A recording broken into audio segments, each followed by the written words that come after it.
Guys, we wanted to let you in on like a little inside scoop, just so you know what's going on out here. We posted on social media, but not all of you have that. Me, Ash, and my co-star here, Elena, I'm screaming, co-host. we are doing another show in Salem, but it's virtual, and it is called Gilded Gore. It is going to be May 19th at 8 p.m. Eastern time and 5 p.m. Pacific time. You can buy tickets right now at momenthouse.com/morbid. Be there or be lame. Hey weirdos, I'm Ash. And I'm Elena. And this thing right here that you're listening to in your car is Morbid.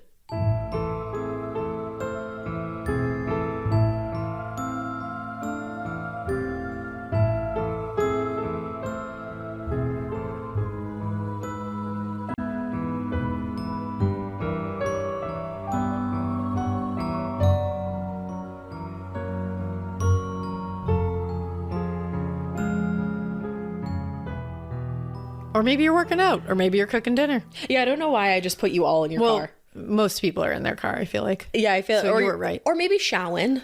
I love to listen to a podcast in the shower. I always listen to a podcast in the shower. But you know what I listened to in the shower the other day? And I was jamming. Let me take a wild guess here. This is a shot in the dark. This is not an educated guess. No prior knowledge. Was it perhaps Ghost? It was, actually. Oh, okay. Yeah, I was rocking out to it. It's a great shower. Impera is a very great shower record. Okay, a shower album. I was jamming. A shower album. Spillways had me going in the shower. Is good.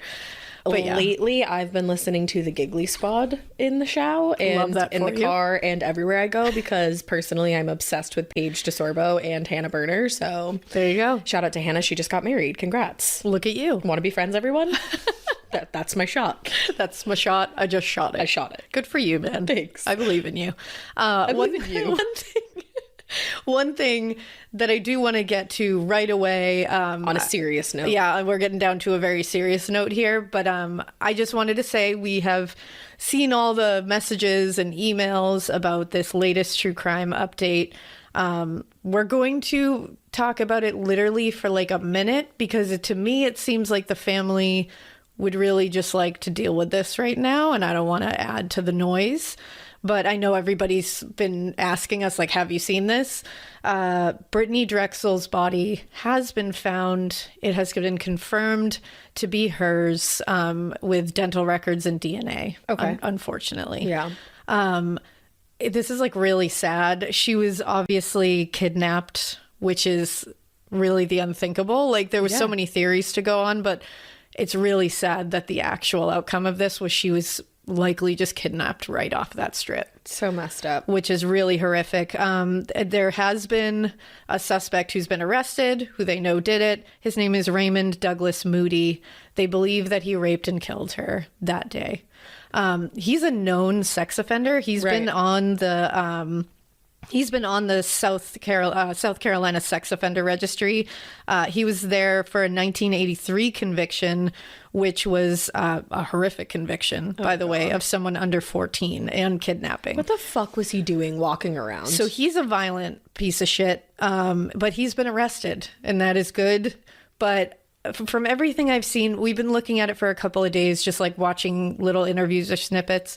And it seems like her mom, Dawn, and, her dad, Chad, they all seem like they're like processing this now. Yeah. So we wanted to mention it because like we wanted to tell you guys we heard you. We definitely saw this news and it's very important, but we're going to step back and just let the family deal with this right now because it's all kind of new. Yeah. It really shuts the door on the case, and it's like, no matter what, they were probably holding out hope for a long time that there was some kind of way that she was out there alive.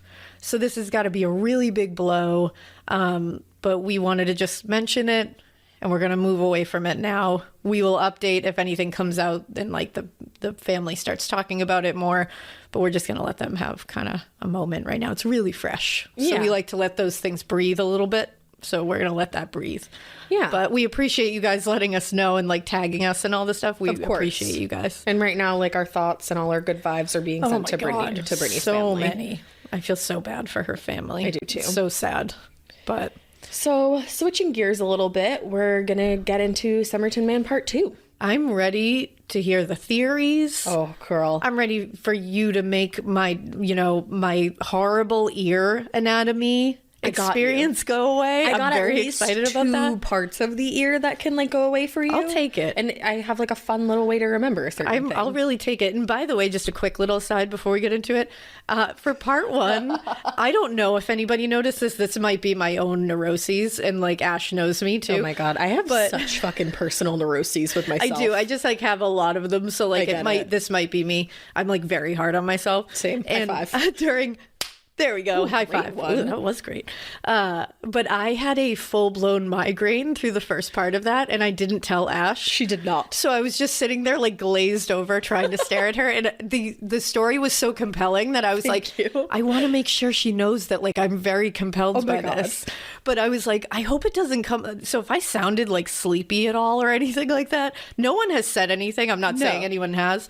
It might not have even come off that way, but my own personal, I just wanted to make sure, like, sorry if I sounded like weird in that one. Not at all. It's so funny because now I've seen you perform twice through a migraine, and it's the wildest thing because you would just never know. That's awesome. I knew that you were like a little bit off, definitely. Yeah, you could probably just and I was feel like, that. What's going on over there with her? But I wasn't like freaking out about it at all. It was more like, you don't feel good. I was just like, oh no. And then obviously after the episode, you were like, oh my God, I have a fucking migraine. And I was like, oh my God. Like, what? Why didn't you say something? Could have done this at a later date. Yeah, it's just any migraine sufferers out there, you know that change in weather and change in temperature will fuck you right up. Barometric pressure. Yeah, once that drops, I'm out. I'm down for the count. It always gets me every time. And we have slingshotted from like 20, 30 degrees up here in Massachusetts all the way to like 80s. It's going to be fucking 93 on Saturday. It fucks my migraines up. I could totally get that. I knew one was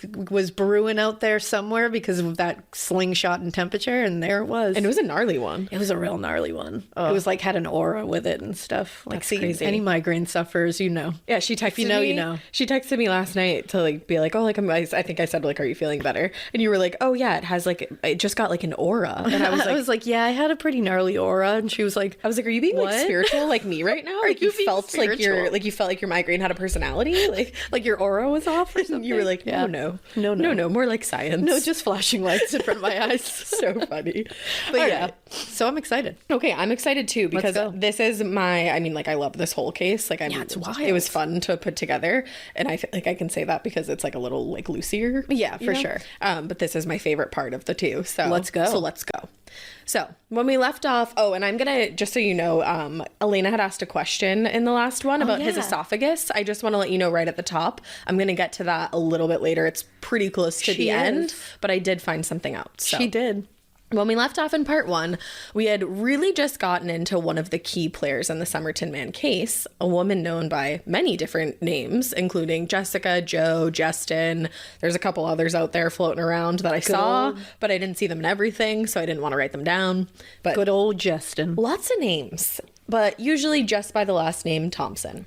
So there's a lot of details from part 1, by the way, that you should hear before listening to part 2. Sometimes I've like heard people say that they listen to part 2 first. Really? And I'm like, no, don't do that. You're like, no, that spoils it. You will miss all the things. Yeah. So listen to that first and then come over here. But one of the things that I mentioned right at the end was that there was a man named Derek Abbott. So Derek Abbott is a physicist, an electronic engineer, and somebody who just became absolutely enthralled with the Somerton Man case, kind of by accident, actually. Love that. He discovered the case because I think he was doing his laundry in a laundromat, and he was flicking through a magazine article that was just like laid on the table next to him. And inside of the magazine, they had a feature, and it was like going over various unsolved cases in Australian history. And the case that really stuck out to him was the Somerton Man case. Look at that. Of course. And the thing within the Somerton Man case that really got him going was that code that had been written on the back cover of the Somerton Man's copy of the Rubaiyat. Yeah. Now, in part 1, I mentioned also that the code has been sent around for years and nobody's been able to crack it. not Naval Intelligence, not Scotland Yard, not anybody. Not the Zodiac people? Not the Zodiac cracked people. that one? I know. We got to send it on over to them. I know. Did we? It's like, has anybody given it to them? Guys, hello. Well, Professor Abbott, he had actually worked with the police in the past before. I was actually looking through the Patreon comments on part 1, and somebody referenced the Snowtown case. He was actually an expert witness on that case. Oh, wow. Yeah, and that person wanted you to cover the case, so go It's off, on my Kate. list. All right. So I'm glad you said that. Thank you.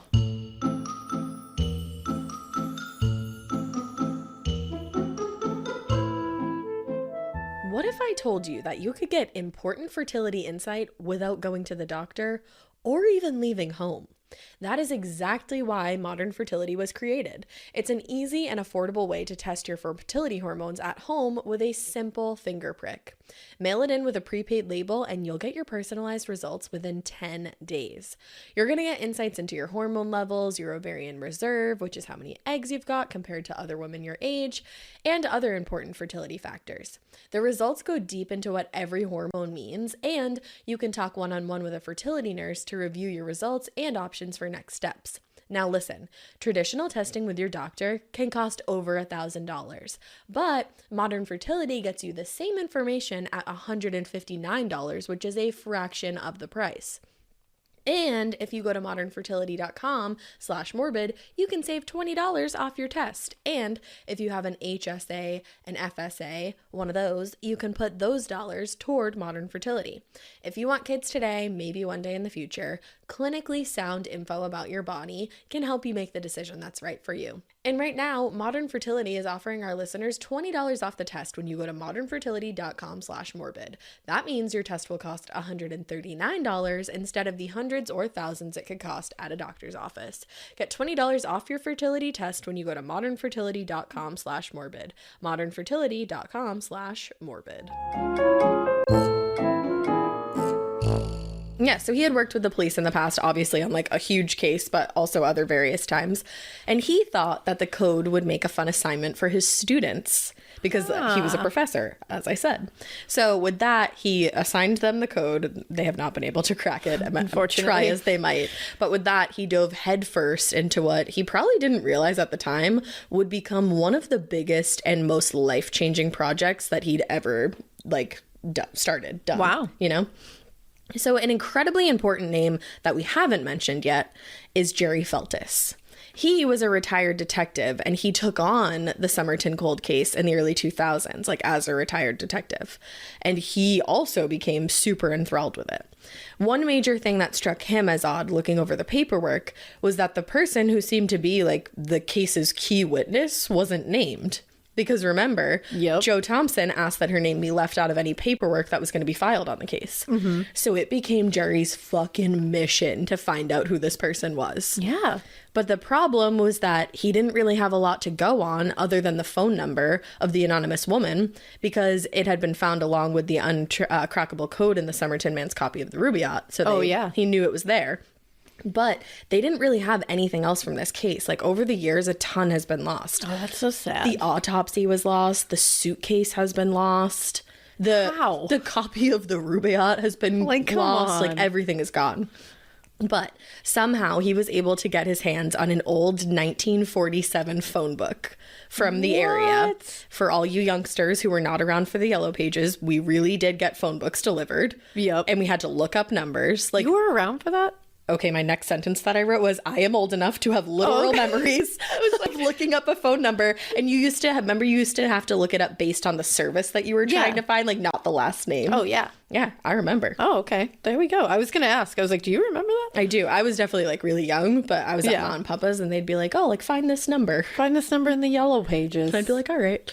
But so he sat up and he said that for every night for a half an hour, he would sit with the phone book laid out in front of him and go through as many pages as he could within that sitting, just looking for this phone number. Like he didn't even have a name. He's looking for a number. And it's not like he could Google it and just be like, find that phone number. Right, exactly. He had to go And if you remember, those little my God. numbers were so tiny. Seriously. And there was like 1 billion on each page. Oh my God. That's the thing. He was like, I could only, even the fact that he could do a couple of pages at night. Yeah, I'd give up after like 5. I'd do like after 5 like numbers. Yeah, I'd be like, oh, I'm tired. I'd do like half a page and be like, well, I have less stigmatism now. Yeah, so that's I was going to say, talk about a migraine. Apparently he doesn't have astigmatism because No. that's wild. But finally one night he found the number. Holy shit. And he was able to locate the woman. Stop. The woman, Joe Justin McGee. Justin McGee Magoo. Correct. So he ended up talking with her on 2 separate occasions. And just like the other detectives in the case, every time he talked to her, he felt like there was something that she was just keeping from him. Like she didn't want to let on too much. And he also found out that over the years, she moved a lot and she changed her address pretty consistently. Huh. And obviously he felt like that was intentional and that she was like running from something. Yeah. Of course.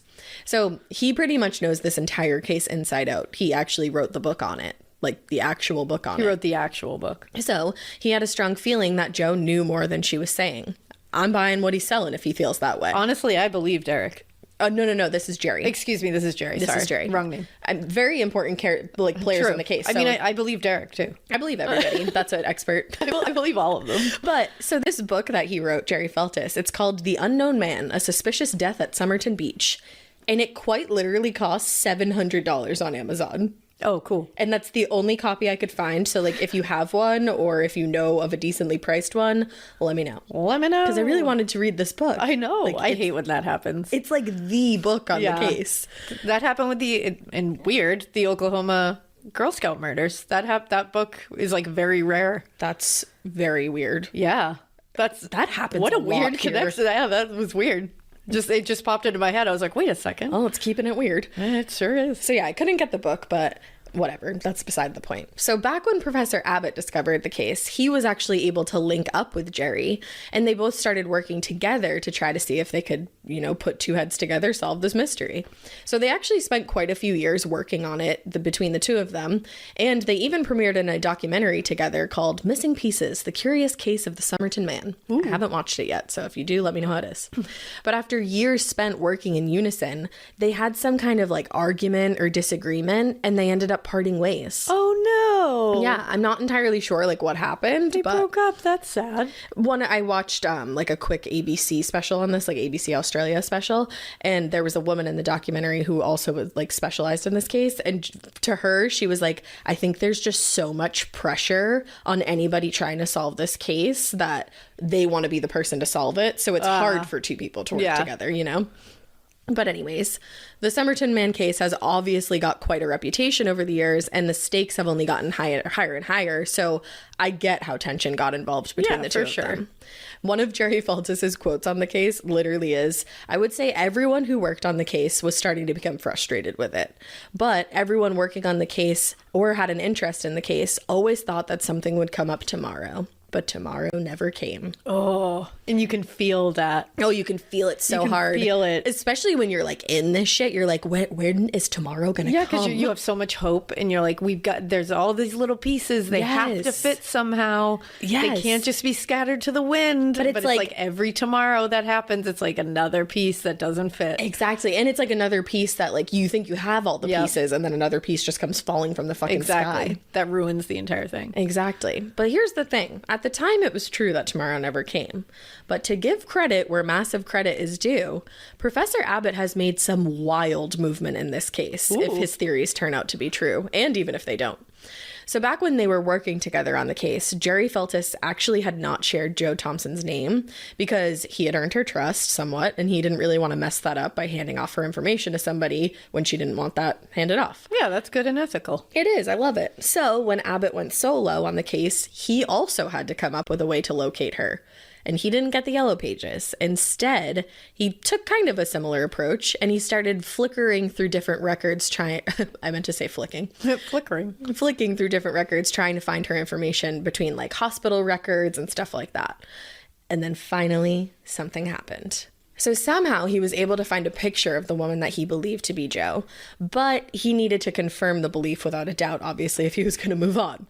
So he knew that Paul Lawson, the taxidermist who had done the mold of Somerton Man, And he knew that he was there the day that the police brought Joe to the Adelaide Museum. So he brought the picture to Lawson's office and he just put it on his desk to see if maybe it would strike up a memory after all those years.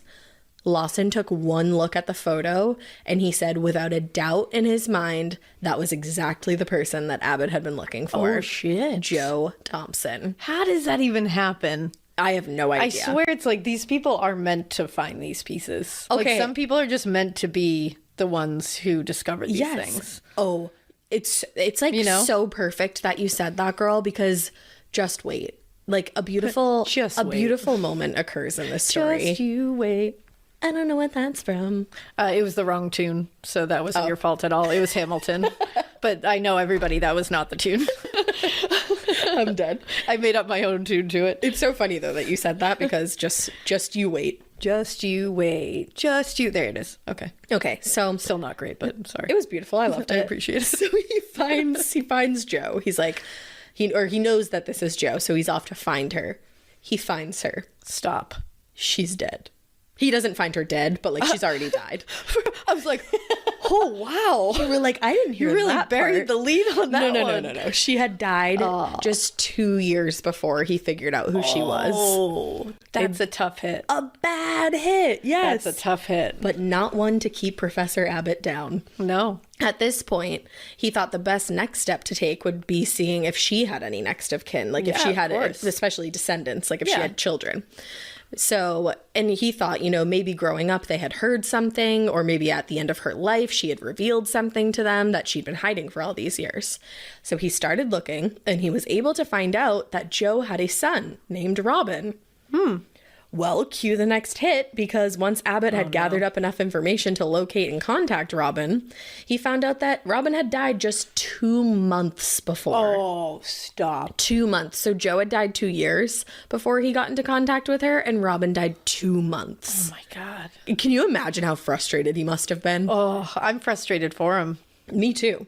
But in finding out about Robin's existence, there was a lot more to the story that he was able to learn. Ooh. Because interestingly enough, Robin was a professional ballet dancer. Oh, yes. Go Robin. He had gone to the Australian Ballet School and then made his way into the official Australian ballet. Oh, damn. And there's pics, we can post them. Apparently, he was very well known for his jump. Oh, get it. Yeah, and he had some nice calves. I was literally just gonna say, well, maybe him and Somerton Man know each other because they both have great calves. There you go. Because like I said in part 1, Somerton Man, his calves were very muscular. They sat very high up on his leg, almost like a dancer's would have. And he had those wedged toes that would suggest that he wore some kind of pointed shoes regularly. And if you look online at like images, oh yeah, you can see they have a picture of his calves. Yeah. And those are dancers' calves. 100 gajillion million percent.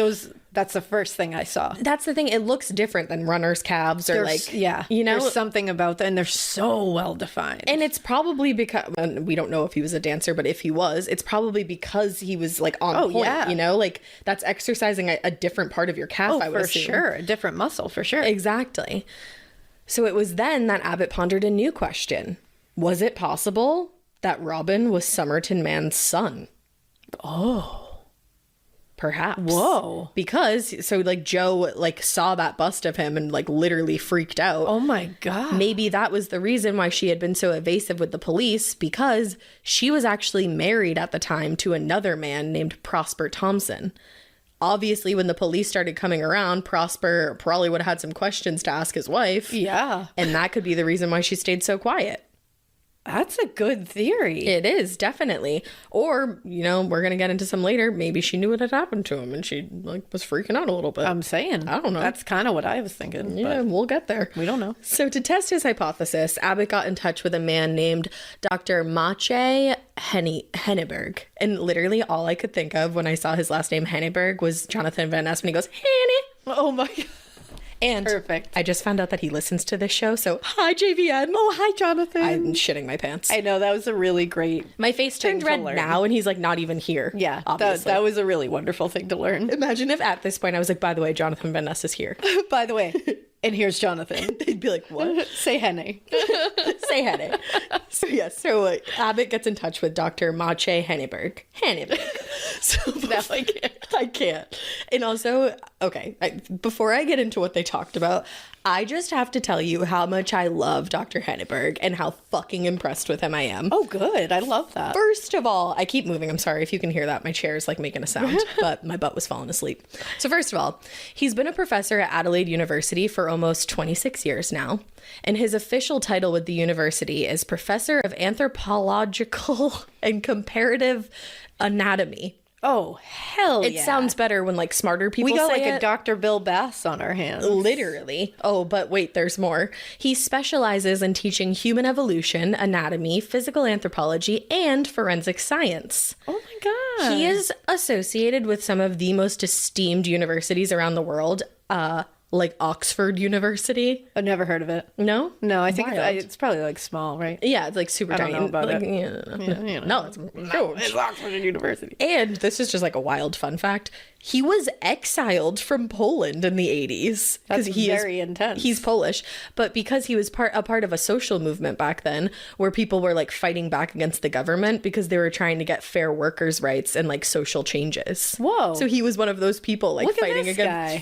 against the government. Fighting the good fight. And then he got exiled. Wow. He's just wild. Henneberg. This man has Henneberg. This man has lived a life. He and has. I feel like he's like one of the smartest people that I've ever like read about. Oh yeah, I mean all his titles and the things that he specializes in, Yeah. you have to be. Also, he's fucking adorable. Oh really? Like just like he's got like kind eyes. Oh, I love that. Yeah, I'll show you later, or you could Google it.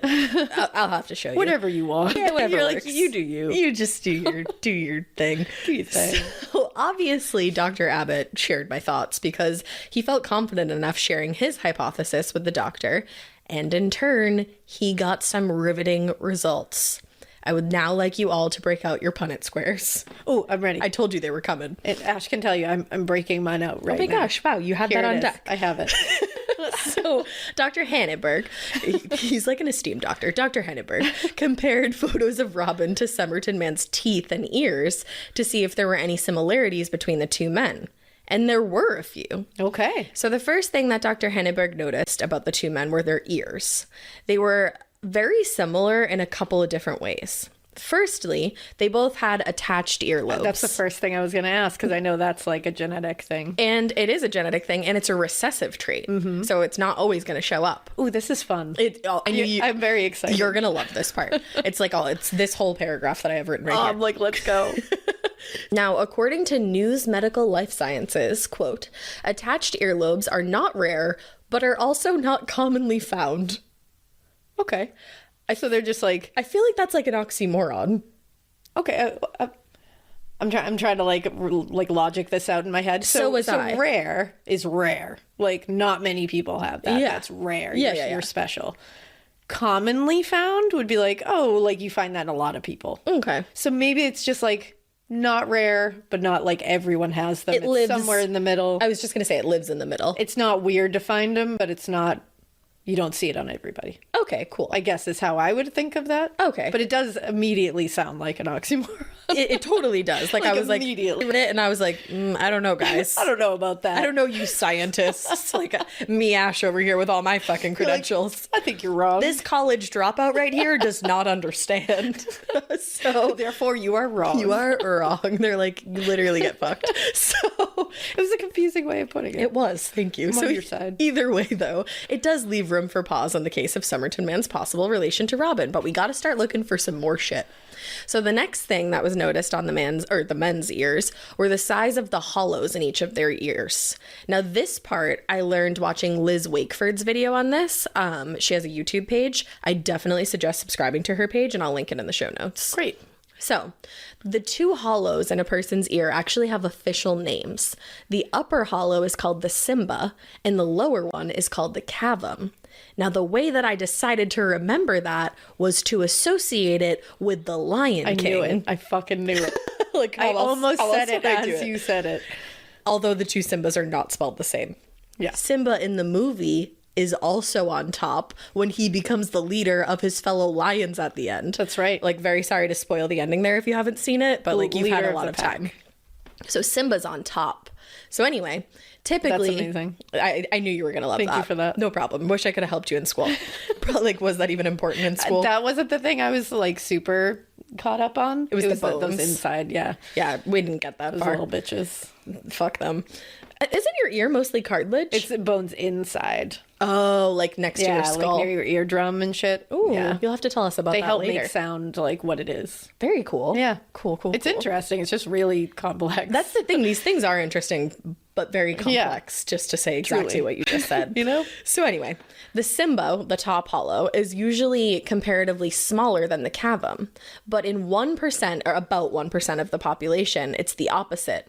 The cymba is larger than the cavum. Okay. So that would mean that's interesting. the upper hollow of the ear would be larger than the lower hollow. So if Okay. you look at your ears right now, most likely your cavum is a bigger. larger hollow than Cool. your And yours are. cymba. Mine are, yours are as well. Cool. So you are not. We are part of- not yeah. rare gemstones. We're not.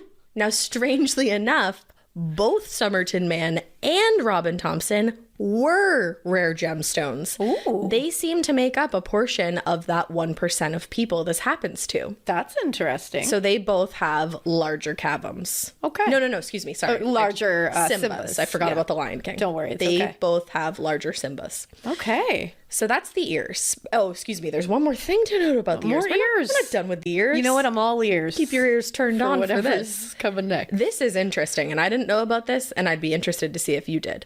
Something to note about Somerton Man's ear is that he has what's called a diagonal earlobe crease. So if you look at his autopsy photo, like especially it's like prominent there, and if you zoom in, you can see a pretty good sized, it's technically diagonal, but it's horizontal really, in my opinion, crease in his earlobe.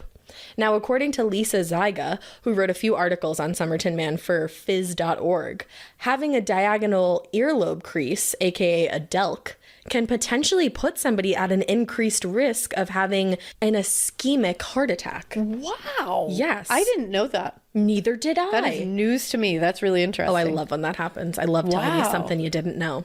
Now, as we know, Somerton Man died officially of heart failure. So maybe we should be blaming earlobes for the heart attack instead of foxglove, Holy shit. right? I almost said shite and shit, so it came out a little weird. It's but all right. The feeling is the same, which Shit. is wow. Wow. You crazy girl. You crazy. That's You our crazy favorite girl. TikTok sound. And Elena is so good at it. It's my favorite. So either way, you got to just leave that in your back pocket for a minute because it's time to talk about teeth. We're officially done with ears. It's always time to talk about teeth. Show me your teeth. Yes. My favorite. My favorite. Oh my God. Gaga.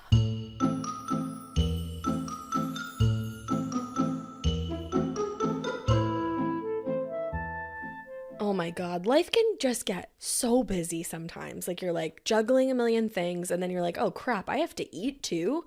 And the thing is, at what feels like an endless workday at the end of it, the last freaking thing I want to do is sit there over my stove and whiz up a meal. No. But when your fridge is empty, that urge to order in and skip the cooking happens way too often. But thanks to Daily Harvest, I don't have that takeout temptation anymore. Daily Harvest helps me keep my freezer fully stocked with options that are delivered right to my door. They're delicious, they're nourishing, and the best part is that they are ready in minutes. Daily Harvest delivers delicious harvest bowls, soups, flatbreads, snacks, smoothies, lattes, and more, all built on organic fruits and vegetables. Daily Harvest has delicious options for any time of day. Breakfast, lunch, dinner, snacks, dessert, everything in between. Everything is always on hand in your freezer and ready to enjoy when you need it. Personally, I am obsessed with the tomato and basil flatbread, like straight out of Italy. Absolutely delicious. Really just got it out of my freezer and it was super easy to cook, but tasted magnifico. With Daily Harvest, I never have to question if the food that I'm eating is good for me. They create food that is both good for me and my health and the health of the planet, and I love the planet, so that's awesome. By supporting farmers who invest in practices that increase biodiversity and improve the health of our soil, and delivering food in recyclable and compostable packaging, Daily Harvest does all the work so that all you have to do is eat. New on the scene is their delicious harvest bakes for those moments when you're looking for homemade feels without any of the work. They're ready to bake veg-packed dishes sizzling with gourmet level flavors that are big enough to share, you're just not going to want to. Avoid the takeout temptation and get Daily Harvest. Go to dailyharvest.com/morbid to get up to $40 off your first box. That's dailyharvest.com/morbid for up to $40 off your first box. dailyharvest.com/morbid. Anyways, this is not about Gaga, although everything is. But throughout the research process on Somerton Man, you find out pretty quickly how many rare traits he had. Yeah. One of those traits was endodontia, meaning that he was missing some of his adult teeth. He had some missing molars in the back, but it hasn't been determined whether or not he was born without them or if he had them pulled for some reason. But he was definitely born without his lateral incisors, which are the top teeth on either side of your front teeth, which are also known as your central incisors. There you go. Because they're central. Yeah. Now, this is a pretty rare trait that only about 2% of the population shares. Whoa. So I did that math for you because I was interested. Right now, if we're talking about like right now, which we're not, but whatever, the world's population, for example, is about 7.8 billion people. 2% of that would be 156 million people. So in comparison, that's a pretty small amount. Very. You know? Yeah. So you know who else was born without their lateral incisors? I don't know. Who? Robin. Okay, that's weird. That's fucking weird. That's weird. And to have this many, like, rare traits? Yeah. All at once. First of all, that's crazy to have that many rare traits all together. Being a person, yeah. Like, but for two people? To share all of those rare traits? Two people that you are kind of thinking might be related? Mm-hmm. That's weird. Yeah, exactly. It's so weird, in fact, that Dr. Hindenburg, he stated that a combination of just 2 of these similarities happens maybe in about 1 to every 10,000 cases. Oh, I believe that. Because that was what was so shocking to me. I was like, how are all of these in 2 people? Right, exactly. Like all at once. Exactly. That's weird. So in his opinion, this crazy well-esteemed doctor's opinion, Somerton Man and Robin were related. And most likely, father and son. Wow. Cue a brain explosion. I believe that. So far. That is very strong to me. It's pretty strong to me too, but we still have some more stuff to talk about. Cool, I'm ready. So the problem with that was, who the hell was going to be able to prove this? Like, that is the problem. Who's around here to prove this? Yeah, not me. Not me. Well, actually, I am here. I'm here, but I can't prove it. I'm here to tell you who tried to prove this. Yeah. So it was then that Professor Abbott started looking into Robin's genealogy to see if he had any children. Professor Abbott is always on the move looking for some descendants. I love that. Same. Are you? I am. I'm always. Didn't know that. I'm looking through that and ship manifests. I'm all about it. You love a good ship manifest. I do. So he's trying to find out if Robin has any kids. And it turns out Robin did have a daughter with a fellow ballerina that he had met at the Australian Ballet School. Oh, okay. A woman named Roma. Oh, stop. Roma. Robin and Roma. Thank you. 2 Roma. ballet, like, beauties having an offspring together. That's too much. It's a beautiful moment. That's too much. But unfortunately, Roma and Robin did have to make the decision to give their little daughter Rachel up for adoption because they were super young at this point in time. And they had like a lot going on with ballet and they didn't have the financial means to keep her. And they wanted to make sure that she was with a family who would be able to provide everything. Yeah. Exactly. So she was put up for adoption and she ended up growing up in New Zealand. She actually didn't find out that she was adopted until she got to college and she got a letter informing her that she was. So she was actually really excited and hopeful to make a connection with her birth parents because when she was growing up, she had always had this like really intense love for ballet, but nobody in her family that she knew of was a dancer. Oh my God, it was just inside of her? Thank you. Wow. Isn't that crazy? That's cool. So she made the attempt to reach out to her birth mother, Roma, and she learned the story of both of her parents, how they were fucking ballet dancers who met and fell in love and spent all their time together at the Australian Ballet. Wow. Are you kidding me? Imagine that just validating something like that. It's just so wild to think that, like, her yearning to be a dancer may have been genetic. I know, like something in there. Isn't that crazy? Wow, DNA is wild. It is. So unfortunately, Roma obviously had to break the news to Rachel that Robin had passed away. But mother and daughter ended up starting a really strong connection. That's awesome. Roma owned a ballet studio, and Rachel started helping her out at the school, designing costumes and organizing recitals for the dancers, and they became really close. I love that. But unfortunately... I see your face, and that's... Yeah. Oh, no. My face is not good because the two of them aren't in contact anymore, at least as of the date of the ABC special that I watched, because a portion of that reason is because Rachel ended up making the acquaintance of Derek Abbott, and Roma didn't necessarily approve. Oh. And I'll tell you why. So Abbott decided to write a letter to Rachel once he realized that she might be one of Somerton Man's only living descendants. Yeah. More specifically, his granddaughter. Like, how wild would that be? Whoa. So he explains his theory and wrote all his findings so far in this letter that he gives to her. And he asks her, would she ever have the time to speak with him? So a part of Rachel was like, this is very far-fetched and sounds crazy. But she was also really intrigued by everything that he had written. Because, like, I would. Holy shit. So she was like, yeah, like, what do I have to lose? Yeah. Also, she looks like she could be Candace Cameron's twin. Oh, really? Look it up. It's wild.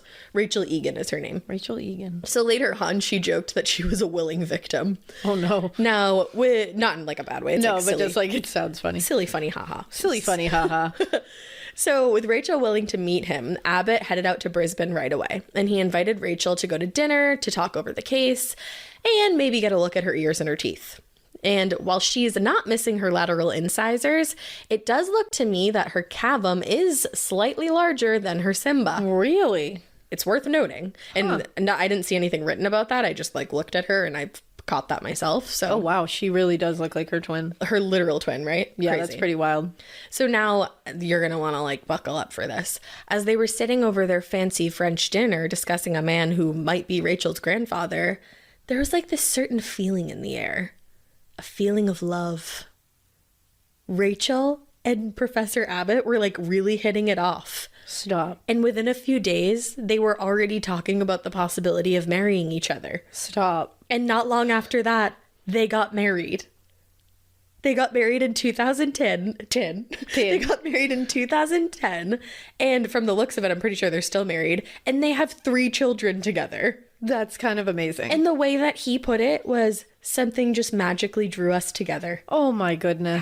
How like I have goosebumps. How Oh my fucking goodness. beautiful is And they that? have all these pictures in graveyards. I love love. This is really special, It guys. is. And they, for a while, they had a picture of Jo, the grandmother, because Jo is Rachel's grandmother. Whoa. Obviously. Yeah, but just like, whoa. But like crazy. So they had a painting done of her, and then they put it next to a painting of Somerton Man, and I think it was in their kids' playroom for a little while. Oh my God. And the kids would call him Mr. S. And like, Stop. you know, but I did read an article that they were going to move Mr. S to the office because They were going to move Mr. F. they're not so sure whether or not they're related anymore. Yeah, so they're like, I don't know if we should have him hanging here. Exactly. So some I don't know, people, it sounds good to me, guys. it does, but some people were not happy about this relationship between Rachel and Professor Abbott. And one of those people was Roma, Rachel's birth mother. She felt like the marriage was a rushed decision and that Abbott had only married Rachel to get her DNA.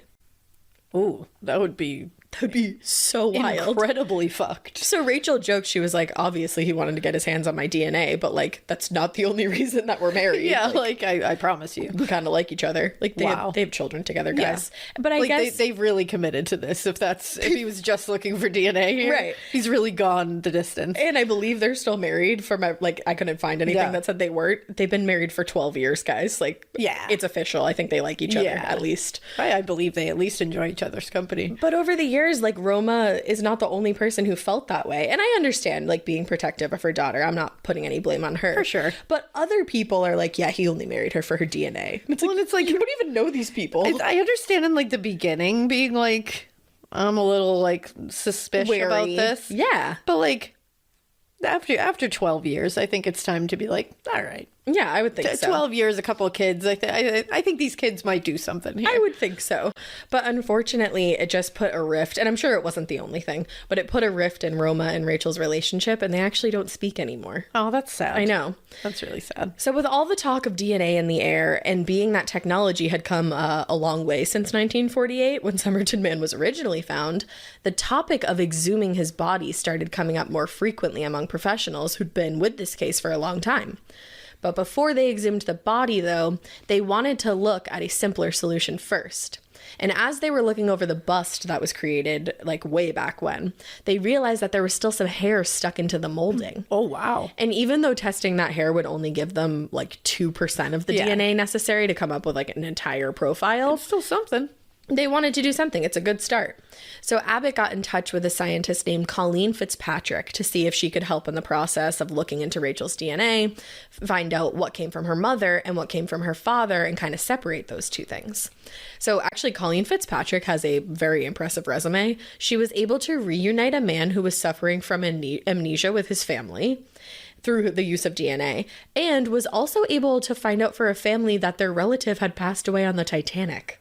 Wow. Like, just girls doing like things. Just girls doing things. Just fucking going off. Get it. I love it. That's amazing. So Colleen's findings essentially linked Rachel's grandfather, maybe Somerton Man, to America. And more specifically, girl, the East Coast. Oh. Yes. We know about that. We do. We are on that. We are currently. And she said of her findings, quote, "We see traces of Native American ancestry and chromosomes linked to relatives of Thomas Jefferson." Oh, what? Okay. And then said the Native American genes tied to Somerton Man also come from tribes living along the East Coast. This is so wild. It is so fucking fascinating. It is. She went on to say that puts Mr. X's ancestry with some authority in America. And they said Somerton Man was likely from America. They did. Now, that doesn't mean that he is without a doubt from America or the East Coast. It just means that if he does turn out to be Rachel's biological grandfather, that he most likely is. Yeah. So Colleen told BuzzFeed News back in 2016, "DNA is going to make the ultimate difference in this case. We're getting closer to an answer." Oh, we are getting closer to the answer. So as far as pulling DNA from his hair, like when they did that, they really weren't able to find out too much. But they did find out that his mother was of European descent. Okay. But like they didn't get a ton. Yeah, that's something though. Yes. So, with all that science talk behind us, let's get into a little hot goss moment. I'm ready. Relating back to Joe. I was craving some tea. I don't know. I got it right here. It's steaming. Thank you. Here you go. Whoosh. Whoosh, the sound that tea makes. When it spills. So back in 2013, this is wild. You're gonna be on the edge of your seat. 60 Minutes aired a segment, 60 Minutes Australia, aired a segment about the Somerton Man, and the segment included Joe's biological daughter, Kate. Ooh. Kate told 60 Minutes that while she was still alive, her mother had definitely alluded to the fact that she knew the Somerton Man, but that she would never come really right out and say it. She said there was a lot growing up about her mom that was just very secretive. So secretive that Kate very much believed that her mother had been a spy. You know, that was something that was in my head through part one. Yes. And then a ton of our patrons We're like, spy, were like, spy. spy. I think we're all on the same page here. I love it. Girl, we're going to get into that too. Let's go. I love this case. This case is so crazy. It's got everything. It has to be solved. Seriously. Has to. Listen, we're going to get there. Okay? I'm ready. Not solved. Okay. So, but Kate, shared a story about her mother teaching English to some students from Russia. Apparently, Joe came home one day and she was talking about her day of teaching these kids English. And she was saying, "Oh, it's so funny. Like, I can still understand some Russian. So, like, it's making it easier to teach these students. Like, I still kind of get what they're saying." And Kate was like, "Yeah, Mom." And Kate's like, "Can we back it up a bit? Why the fuck do you know Russian?" like, oh, Mom? Like, does it? like Kate's actually just like the meme of the guy sitting there with all the equations Just next like, to his head. "A what?" Like, where did you learn to speak Russian? So she asks her that. And Joe's answer was, "That's for me to know." She literally was like, "That's for me to know." Oh, stop. Stop, Joe. Stop it. Stop. Or no, keep going, Joe. I know, honestly, keep Don't going. stop. We love a secretive Don't queen. stop. Never stop. Love a secretive We queen. love a secretive queen. Just like so Joe. Joe. So Joe. So she also told Kate that during the original interview with police that she had lied to them. She was like, oh, she flat out was like, oh yeah, I lied to those people. Joe. And she did know the man. She did know who the man was, but she wasn't planning on telling anyone. What the fuck, Joe? Now, when Kate asked any follow-up questions, Joe does not have time for a follow-up question. No, I Her knew mom that. would not talk about it, and all she said was that there was like somebody at a level higher than police who knew what happened to the Somerton man and knew his identity. But it was like maybe like an organization higher than the police. I need to know. Spies? Who are you? Who are you that knows it? Like, Just ma'am. let us know. Write Ma'am. it down on a piece of paper. What? Stick it in a book somewhere in a library. We'll find it. Write it down on a piece of paper something. like Cedric did in part one. Somebody knows.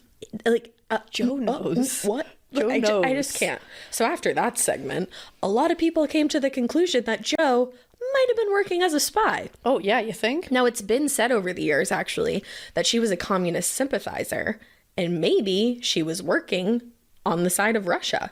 Like, Oh, maybe she was yeah. like a Soviet spy.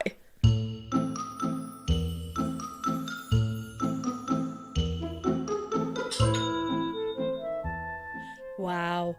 I love the sound of a new sale. I love the sound of shopping. I love the sound of music, but that sound that played in the beginning, that's my favorite sound of all because it's the sound of another sale on Shopify, the all-in-one commerce platform to start, run, and grow your business.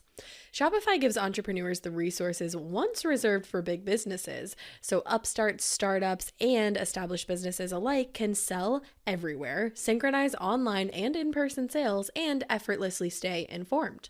Scaling your business is a journey of endless possibility. But guess what? Shopify, it can handle it because it's more than a store. You can connect with your customers, you can drive sales, manage your day-to-day. Shopify instantly lets you accept all major payment methods, and Shopify has thousands of integrations and third-party apps from on-demand printing to accounting to advanced chatbots and beyond. You're going to reach your customers online and across social networks with an ever-growing suite of channel integrations and apps, including Facebook, Instagram, TikTok, Pinterest, and more. Synchronize your online and in-person sales and gain insight as you grow with detailed reporting of conversion rates, profit margins, and beyond. This is possibility powered by Shopify. Go to shopify.com/morbid, all lowercase, for a free 14-day trial and get full access to Shopify's entire suite of features. Grow your business with Shopify today. Go to shopify.com/morbid right now. Shopify.com/morbid. Do you ever spend hours Googling how to take care of your pet? Everything from like, why is my cat sneezing so much, to if they squint at me only with one eye, does that mean they love me, or does that mean that they're gonna like eat me in my sleep? I don't know. Franklin and Lux would never, though. Anyways, this isn't about them. It's about Fuzzy. Fuzzy is a telehealth service for pet parents like me and like you that offers 24/7 access to personalized pet care from veterinary professionals. That is iconic and amazing. Love that. From everyday questions to middle of the night emergencies, Fuzzy has the answers pet parents need. And if you have a pet, you know that you constantly will have questions at 12 to 1 o'clock in the morning when everything is closed, but not Fuzzy. Through live chat and virtual vet consultations available to you 24 hours a day, 7 days a week. Amazing. Fuzzy can answer your pet questions, big and small, urgent, and every day. Fuzzy can also recommend the exact right products for your pet, all of which are handpicked by their established team of veterinary professionals and available at discounts exclusive to Fuzzy members. From getting your pet's diet just right, to meeting their middle of the night needs, to finally figuring out what makes their breath smell that way, PU! Nothing is too big or too small for a quick Fuzzy call. Right now, Fuzzy is offering our listeners a free 7-day trial membership. Go to yourfuzzy.com/morbid today to sign up. That is a free 7-day trial and access to exclusive member discounts on pet meds, supplements, food, and more at yourfuzzy.com/morbid. Again, yourfuzzy.com/morbid for your free trial of Fuzzy with access to 24/7 personalized pet care and vet recommended products.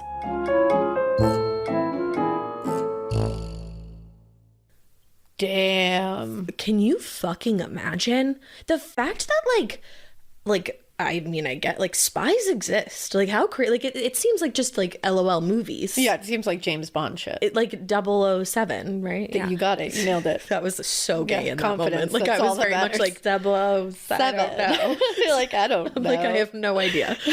But like, what? It sounds like she might have. And then to find out that your mom could have possibly been the one, it's like, whoa. Yeah.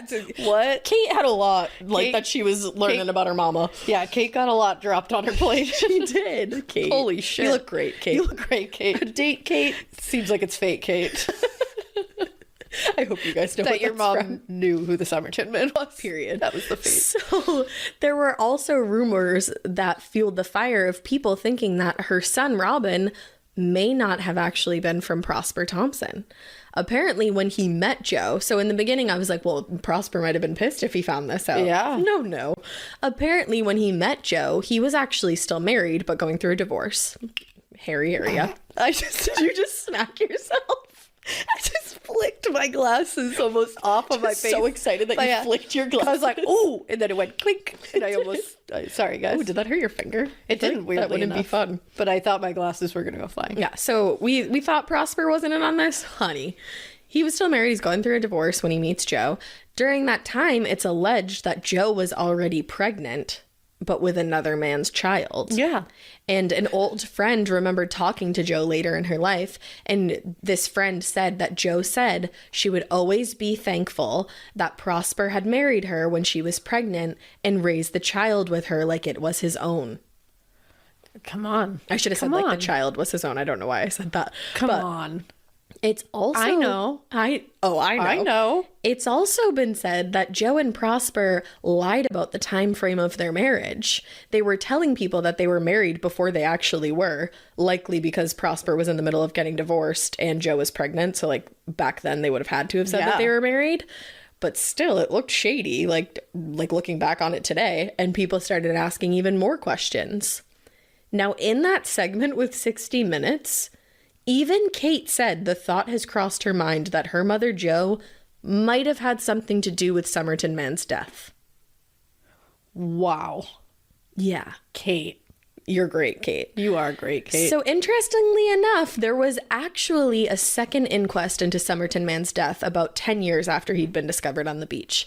And during that inquest, a man came forward and said that he had actually seen a well-dressed man on Somerton Beach on the night of November 30th, but like way later in the night, carrying another well-dressed man over his shoulder.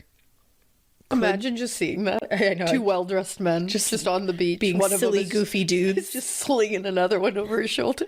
So could this have been Prosper? Yeah. Taking care of a man who might become a problem and let out a lot of big secrets surrounding him and his new wife? Yes, it could have been. This only led to more theories that maybe Somerton man really had been poisoned, and that the reason there wasn't any vomit or sightings of him in convulsions was because, one, the people who had seen him earlier, it wasn't actually him who they'd seen because he hadn't been placed on the beach yet.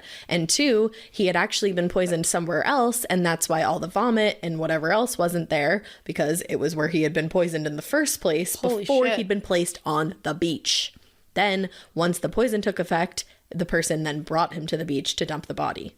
I don't know why you would dump the body on the beach the way that it was found, but like... Maybe it was supposed to be like crazy. Yeah. Like, what's the word? A tableau. What's that? Like setting it up, Oh, okay. you know? So this theory would cement Sir John Cleland's belief that Somerton Man hadn't walked along the beach for a very long time before ending up where he did. Those shiny shoes. But there's obviously a lot wrong with this one too. First of all, why did the person who said that he saw all of this come forward 10 years later? Yeah, that's what I was wondering. I was like, that's not something I would just hold in And forever. if he was telling the truth, then why were these two sightings of the men, or excuse me, why were there two different sightings of a man on the beach beforehand who looked just like this guy? Yeah, And was like in a weird position, like clearly affected Out of by it, something. and like, Right. yeah. Now, one of the men who had seen Somerton Man while he was walking along the beach with his girlfriend, like how I opened up part one, he had actually gone back to the beach the next day for like an early morning swim. So he saw all the craziness of Somerton Man's body being discovered, and he knew like 1000% with certainty that that was the same man. Yeah. So then this theory doesn't really line up. No, and it really doesn't to me. Like, it sounds like, whoa, that'd be crazy if it was just Prosper, like, dumping his body. Like, Right. no. I think those people really did see him before Yeah. that. But I think the theory of, like, him being Robin's dad Is so strong. is, like, true. Okay. Like, to me, that I'm like, yep, there it is. That's kind of how I feel too. So let's get into like a couple more theories that still relate around Joe and Prosper. So the thought that maybe Joe and Prosper had something to do with Somerton Man's death doesn't sound super far-fetched to me with everything that we've learned either about Joe or with the things that have been like brought into question and have connections to her. Yeah. Like it's not that crazy. But if it is true that a man came knocking on her door toward the end of the year in 1948, knew her by name, and was seemingly very intent on getting into contact with her, it's not crazy to think that that man was Somerton Man. No. For one thing, no one recognized him. And for another thing, Joe only lived, remember, about 5 minutes away from where this man eventually ended up being found. Yeah. So maybe there is a world in which she really did find out the identity of the man who was knocking on her door and somehow like got like acquainted with him, like found out who he was, you know? And when she realized that it was Somerton Man, she knew him because he was Robin's father, and she realized that she was in a pickle. Because if it was true that Somerton Man was Robin's father and he just showed up, back up one day, Joe would have just been a little bit stressed out about it. Because Robin at this point would have been about a year old, and Joe and Prosper had been acting like they were already married. So obviously people would have assumed that Prosper was Robin's father. 100%. Like I just said, Somerton Man showing up out of nowhere could have caused a lot of shit. Yeah. People would have found everything out about Joe and would have found out that it was all a lie. And let us not forget that we're talking about 1948 here. Exactly. Like, Not good. unfortunately, most of these people would have labeled her a floozy, and she would have become Yeah. the talk of the town. Oh, yeah, it was all about reputation. So maybe she told him, hit the road, Jack. Don't you come back. Imagine if that was actually his name. But in doing so, maybe she broke his heart. That's his son. Maybe. You know, maybe Yeah. that like he wants to be with her, and she's like, we can't. She's like, you it's can't too see late. your son. You can't see me. You can't be a part of his life. Maybe that broke his heart, and maybe he had brought along with him a copy of the Rubaiyat to reminisce with Joe about the time she had given it to him. Because remember, she had given a copy of it to Al Boxall, and she herself described the book as a book of love poems. So maybe she was like in the habit of giving her love interest a copy of the book. Maybe. It was like some kind of required reading for her manses. You never know. So when she turned down his advances, he was obviously, like I said, heartbroken. Maybe he made his way down to the beach to end it all. Yeah. He ditched his wallet somewhere so that his true identity would never be known and he wouldn't mess up Joe's life, and she wouldn't have to worry about finding out, or she wouldn't have to worry about anybody finding out that she was connected to him. Or so she thought. I was going to say it didn't work. Yeah. But And then somehow he got his hands on some kind of poison, be it digitalis, strophanthin, or whatever it ended up being to end it all. But before doing so, he remembered that book of love poems ended with that beautiful tamam shud, like the end. And being the beautiful, deep man that he was, he ripped that part out, rolled it up in his pocket. This was his end too. And as he laid down on the beach, maybe he smoked a cigarette that contained some kind of poison, and that was his end. whoa. You know? What a fucking picture you just painted. Right? Oh, and I think I forgot a part. Maybe on the way to the beach after he ripped out that page, that like portion of the page, he tossed it in a car. Because remember, the people that found the copy of the Rubaiyat, they were not like, far from Somerton Beach, and the copy had been thrown into the car. So That's maybe true. as he was walking by, he just tossed it in there. Ooh. Or maybe it was all the same, except the part where it was his decision to end it all. Maybe after Somerton Man showed up at the house, Joe called to Prosper and told him that their cover was about to be blown soon because Robin's father had shown up on the front porch steps. Now, obviously, Prosper would have known about Robin's real father because he knew that he wasn't the father. He knew he didn't do that. He was like, I know what's going on here. So they panicked, and in their state of panic, maybe they devised a plan to get rid of the man. Joe was a trained nurse. She probably knew how to get she probably knew how to get her hands on poison that wouldn't leave behind any traces. And somehow they got Somerton Man to come inside. Maybe they said like, oh, why don't you have dinner with us tonight? Snuck the poison into the food. They knew that it would induce some kind of vomiting, so they were prepared for that. And then once all the vomiting and the convulsing had stopped, Prosper got ready to take the man down to the beach and leave his body there. And while Prosper was getting ready to head out, Joe got her copy of the Rubaiyat that she still had, maybe. Put the rolled up piece of paper in her former lover's Wow, I went really Boston there. Her former lover's pocket. Her former lover's pocket as one final token of their love for each other and as some kind of send off into the next life. Because remember, that book is like, what happens after you die? Like, is there another life? Yada, yada. Maybe she was the one to ditch the copy into the man's car later, like just tossed it in there. And maybe Prosper was the man spotted carrying another man over his shoulder as he was dumping the body on the beach that night. Or maybe that's how it all went down. Could be. I don't know. I don't really lean toward the particular theory that Joe killed him with Prosper or with anybody else, because I think it would have been number one, very spur of the moment to go off without a hitch and like end up being one of Australia's biggest mysteries. Yeah, for sure. And then also there would have been a 1-year-old in the house, so like I would hope that all of this wouldn't go down while I know, Robin that's was what there. I was thinking too. I was like, that's a lot. And I feel like a neighbor would have seen a man go into the house. Yeah. Nobody said they did. And it's like that whole like Rubaiyat thing, like they gets hairy. The Rubaiyat gets hairy in the scenario where Joe would have gotten rid of it. Like it doesn't feel so good. No. I can see it in the case of the Somerton man walking to the beach, just ditching it. Yeah. Kind of like a weird thing to throw it into somebody's car, but I mean, like, that happened. So. Yeah, I was going to say it happened regardless. Someone threw it in the car. Yeah. So I'm a little more on the side of Somerton man ending it all because on like his own volition because he had a broken heart between those theories. But if neither of those theories are for you, fret not because I have a couple more. Oh. So maybe Somerton man had absolutely nothing to even do with Joe. No.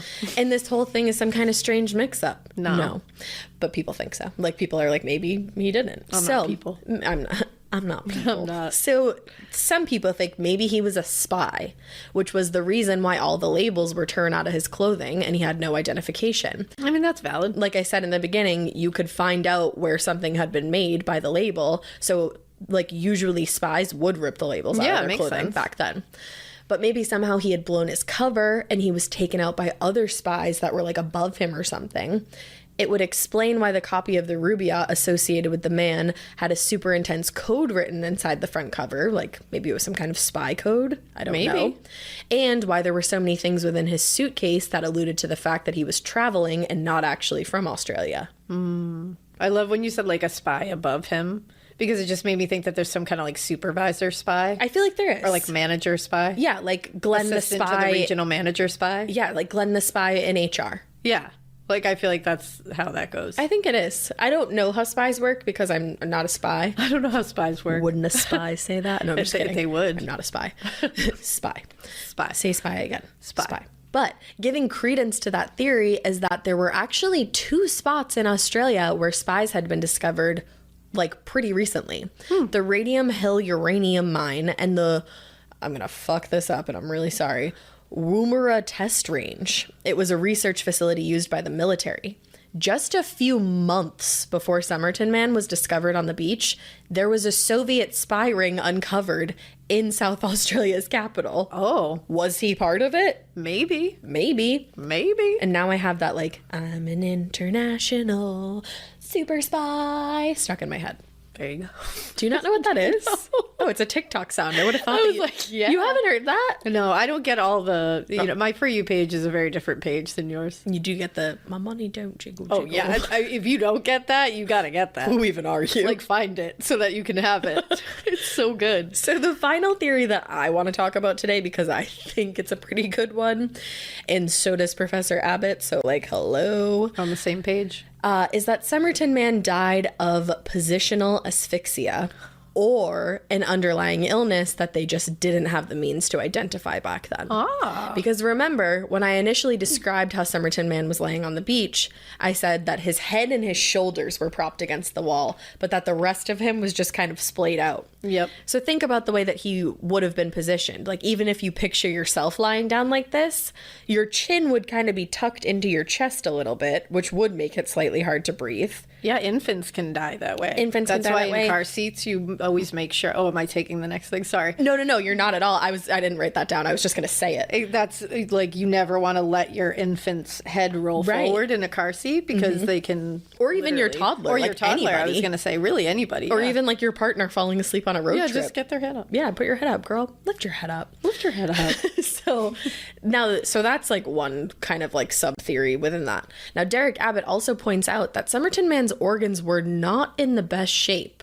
So like I said in part 1, his spleen was 3 times the size it should have been. His liver, kidneys, and stomach were all bloated, like further than they should have been, and all filled with blood. And when Elena asked about his esophagus, I wasn't sure what the deal was in that. But in looking, I found out that he had a congested pharynx and that his esophagus was coated with a mucus and that there was a patch of ulceration toward the middle. Now, for the ulceration, he was a heavy smoker. I was going to say. So I think that was what that was. But the congestion, maybe he was sick. Maybe. Now, perhaps he had been ill for quite some time, but like didn't actually know it yet. And it was just happenstance that his organs had finally had enough of whatever they were trying to fight off. Damn. And gave out while he was laid out on the beach. And maybe that's why he was even on the beach in the first place. Because like, what the fuck was this well-dressed man just doing lying on the beach? Yeah. It doesn't make a lot of sense. Maybe he had been like out and about, but all of a sudden he started feeling winded or sick and just decided to lay down on the beach for a second, smoke a ciggy, and then maybe he died. I don't know. And perhaps while he was lying there, somebody stole his wallet. And maybe the reason that the labels from his clothing were gone was because they had belonged to somebody else in the first place. So he just tore them out. I don't know. Maybe. Which would also explain why the jacket that he had was from America. Maybe he also got that jacket from somebody else who got it there. And then when it became his, he was like, I'm not too keen. Or yeah, maybe when it became his, he like ripped the labels out, but like missed a couple because he wasn't T. Keen, and maybe T. Keen is the person that he got all the clothes from. But what about the thread? Well, you fucked my whole theory. It was only in America. It was only in America. All right. And it was in his suitcase. So scratch and all in his that. pocket. That's true. That's the thing that like connect that thread that's only in America, and the stitches. The stitches were only done in America. Yeah, so that... And that was in his suitcase. So maybe... what he was wearing. So scratch all the last part of what I just said. Maybe he was visiting from America, and on the plane here he got super sick. Maybe. And then just lost all his identification. There you go. This one just fell apart. And then he just lost everything. He just lost it all. He just lost all his shit. Well, guess what? That was actually perfect timing, because the good news is that we might not have to wonder that much longer. Hell yeah. Somerton man's body was finally exhumed back in May of 2021, thanks to the Attorney General, Vicky Chapman's approval. Hell yeah, Vicky. And everybody who raised the funds to do so, because apparently... Hell yeah to you too. It's very expensive to exhume a body. Yeah. And apparently, remember how I said that they like buried him in a spot where it would have been easier to get him? It was not. It was not very easy. The best laid plans. Yeah, you know. But so Vicky, the Attorney General there, she had actually studied this case while she was in law school. Oh, damn. So it had been like something that had been talked about for years, exhuming his body, but the previous Attorney General just kind of like didn't do much with it. A priority. But Vicky was like, oh, I'm interested, and like I think this is important, so let's go, let's do it. Oh, that's cool. That So, it was like yeah. something that fascinated her in law school. And Right. then she was like, oh, I have a chance to actually make a difference in this. How cool is that? I Cool, agree. Vicky. So because the body was initially embalmed, it has made the process a little bit harder. Lindsay Wilson Wild, I believe is how you say this whole name. She works as Director of Forensic Science South Australia, who is currently in possession of the body. What badass women I happening know. here. So much badass women. And she said, quote, embalming chemicals are deserved to preserve remains, but they do that by breaking down the protein inside the body so that there's nothing available for bacteria to consume. It does have a very detrimental effect in degrading the DNA. But with that being said, the embalming process back in the 40s and 50s is Not as advanced. not what it is today. It was not perfect by any means because like he was already decomposing Yeah. when he was in the office. Which should not be happening. Which should not be happening. Yeah. So I don't think it broke down everything. Yeah, so it's gotta be I don't think something. he was embalmed entirely the right way because it was so long ago. So everybody is hopeful that some kind of DNA profile could be made with Can you this, imagine? with him being exhumed And now. then we can use genealogy. And that's exactly what they want to do. Yeah. So obviously it will take years, but it's already been 1 year since he's been exhumed. So we're that much closer.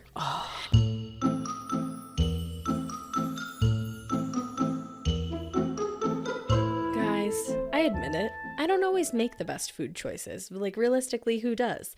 We all love a little chippy chip from time to time. We love a hamburger that was like deep fried in oil from time to time. And we love a chicken nugget. But the CDC says put those down. They say, hey, you should eat up to 6 cups of fruit and vegetables a day. I'm sorry, CDC.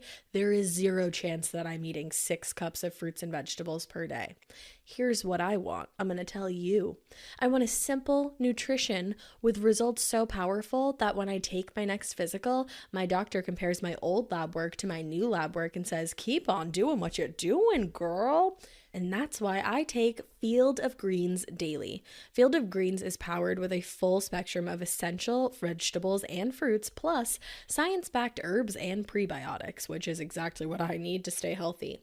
Field of Greens works fast, and if you're like me, you'll have more energy, you'll feel healthier, your skin will look healthier, and it may be able to help you lose some weight. Join me and take Field of Greens too. And to help you get started, I got you 15% off your first order and another 10% off when you subscribe for recurring orders. You're welcome. Visit fieldofgreens.com and use promo code Morbid. That's fieldofgreens.com, promo code Morbid, Fields of Greens, promo code Morbid. Now, Derek Abbott says that he isn't holding his breath because he knows how long the process can take, but he also said, and I love this, whether he's related to one of us or not, we've kind of adopted him into our family anyway, because it's him that brought us together. His cause of death isn't really what's of interest anymore. It's more who he was and can we give him his name back. Oh, I love that. And then, with that being said, I just want to end it with another quote from the South Australia Police Detective Superintendent, Des Bray, who said, "It's important for everybody to remember the Somerton man is not just a curiosity or a mystery to be solved. It's somebody's father, son, perhaps grandfather, uncle, or brother. And that's why we're doing this and trying to identify him." Hell yeah. And that's how I feel. And I Yes. can't wait to fucking find out that they have found out who Somerton Man was. I just need it to be Rachel's grandfather. I need it to be. But I'm not so sure anymore. Like, there's so much craziness going on. I don't know. I feel like he is Robin's dad. I know. That's how I feel too. I really feel that way. And by the way, just in case anybody's like, well, why didn't they compare his DNA to Robin? Robin was cremated. Oh. Yeah. Yeah. So, I was thinking that in my head, but then I assumed that he was. I meant to mention that earlier, but I was just fucking typing was away just at this going. shit, and I was like, put that back later, and then I didn't. But here I am putting it back. You put it back. You got there. Wow. This is hands down one of my favorite cases that I've ever done. Killed that. Oh my gosh, thank you. You killed that. I'm honestly certain that there's probably something you could find out that I did not tell you, because this case is just like all over the I place. knew the basic of the case. Yeah. You told 90% of that. I had no fucking clue. I'm blushing. Seriously, I had my God, no thank idea. you. Like all those theories, I'm like, well, fuck. So many people have done like such a good job like researching this case, like Derek Abbott, Jerry Feltis, Liz Wakeford. She has a 2-part series on this. Definitely go watch her videos. Nice. And again, I'm going to link them. But so many people have done such a good job that it was like intimidating going into this. Because you're like, I want to help. But You did an amazing job. Thanks. You did amazing, sweetie. but yeah, just I really want to know who he is. I know. I hope we find out who this man was. This is one that like if it breaks in the middle of the night, I'm gonna call your ass. Oh yeah. I don't care who we wake up in this house, and we're coming in here and we're recording. Yeah, this is just one of those. We gotta. Yeah. And I don't know. It has happened before where like we do put out a case and like we put out all our manifestations and hopes and something happens. That's what happens. It's like we put out all this energy, I feel like, and Yes. a lot of times something will turn. That's how I feel. So positive energy, guys. Let's all get it out there. Manifest with us. Let's do it. Manifest destiny. Do it. And we hope you keep listening. We hope you keep it weird. But not so weird that you're not as interested to find out who Somerton Man is, and not so weird that you wouldn't wake Elena up in the middle of the night just to be like, hey, we have to record this and give them an update because like, holy shit, they found out who he was. They're going to find out who he is. I can see it. I'm picturing it right now. Manifest. I can see it. Manifest.